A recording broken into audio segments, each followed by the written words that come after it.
تو حضور علیہ السلام نے آخر میں فرمایا کہ میں تمہیں سارے معاملات کی جڑ ہی نہ بتا دوں، خلاصہ ہی نہ بیان کر دوں؟ قلت بلا یا نبی اللہ، میں نے کہا اے اللہ کے نبی کیوں نہیں؟ فاخذ بلسانہ، حضور نے اپنی مبارک زبان کو پکڑا، فقال، اور فرمایا، کف علیک ھذا، کہا اس کو روک لے، اس کو کنٹرول کر لے۔ تو کہتے ہیں میں نے کہا اے اللہ کے پیارے محبوب صلی اللہ علیہ وسلم، جو ہم باتیں کرتے ہیں اس سے بھی مواخذہ ہوگا؟ یعنی عمل پر تو پکڑ ہوگی، لیکن جو ہم زبان سے بات نکال دیتے ہیں تو کیا اس بات پر بھی مواخذہ ہوگا؟ تو حضور علیہ السلام نے ارشاد فرمایا کہ لوگ منہوں کے بل یا ٹھوڑیوں کے بل جہنم میں ڈالے جائیں گے، یہ ان کے بولے ہوئے بولوں کی وجہ سے ہوگا، ان کی زبان کی کمائی کی وجہ سے ہوگا۔ تو اپنی زبان کی حفاظت کرو تو جنت کا داخلہ مل جائے گا۔ تو گویا زبان کی حفاظت سے لے کر کے اللہ کے حضور سجدے تک اور اللہ کی عبادت تک، یہ ہے وہ نصاب جو جنت میں جانے کا ہے۔ اللہ ہم سب کو 5 گانا باجماعت نماز کی توفیق دے، اللہ ہمیں توفیق حج کی نصیب کرے، اللہ ہمیں رمضان المبارک کے روزے رکھنے کی توفیقات سے مالا مال کرے، اللہ اپنی راہ میں جد و جہد اور جہاد کی توفیق سے مالا مال کرے، اور اللہ ہمیں ہماری زبان کی حفاظت کی توفیق دے تاکہ ہم خیر کی راہوں کے مسافر رہیں۔ کچھ لوگوں کی عادت ہوتی ہے کہ وہ بہت زیادہ چیخ چیخ کے بولتے ہیں اور بلند آوازی سے گفتگو کرتے ہیں۔ یہ عادت بچپن سے انسان کے اندر پیدا ہو جاتی ہے، پھر آہستہ آہستہ آہستہ آہستہ یہ زندگی کا حصہ بن جاتی ہے، پھر وہ اپنے آپ کو روکنا بھی چاہے تو روک نہیں سکتے۔ اس لیے بچوں کو اس سے منع کر دینا چاہیے کہ وہ چیخ کر نہ بولیں، چلا کر نہ بولیں، درمیانی آواز سے گفتگو کریں۔ تو کہا اپنی آواز کو پست رکھو، اور یہ ممبر و محراب کے مالکوں کو بھی خاص طور پہ اس بات کا بہت خیال رکھنا چاہیے کہ ان کی آواز لوگوں کے کانوں پر بوجھ نہ بنے۔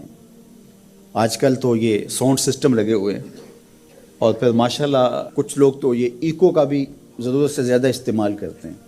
سنجیدگی کے ساتھ، متانت کے ساتھ بات کرنا، سنجیدگی اور متانت کے ساتھ بات کو سننا، یہ شریعت کے آداب ہیں۔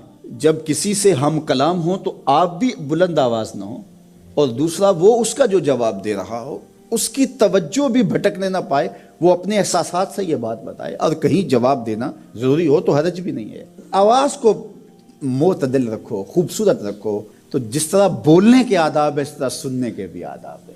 ویسے ماہرین کہتے ہیں کہ تیز آوازیں بندہ پونے گھنٹے سے زیادہ نہیں سن سکتا، یعنی اس کا سٹیمنا جو ہے وہ اتنا ہی ہے کہ وہ اتنا سن لے، برداشت کر لے اس کے بعد وہ تو الگ بات ہے، لیکن یہ ہے کہ وہ جو آسانی کے ساتھ سن سکتا ہے اتنا ہی سن سکتا ہے۔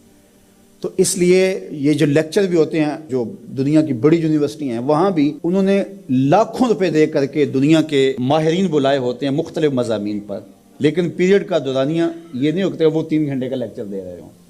انسان کی جو ہے وہ ایک کیپیسٹی ہے، اس سے آگے نہیں وہ بڑھ سکتا۔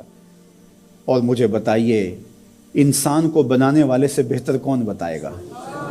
قرآن بتاتا ہے، کیا بتاتا ہے؟ وَغْضُضْ مِنْ صَوْتِكَ، اپنی آواز کو پست رکھو۔ باقی اس کے الگ احکام ہیں کہ اذان دے رہے ہیں، آپ کسی کو پکار کر رہے ہیں، جنگ میں رجز ہے یا کوئی اور بات ہے۔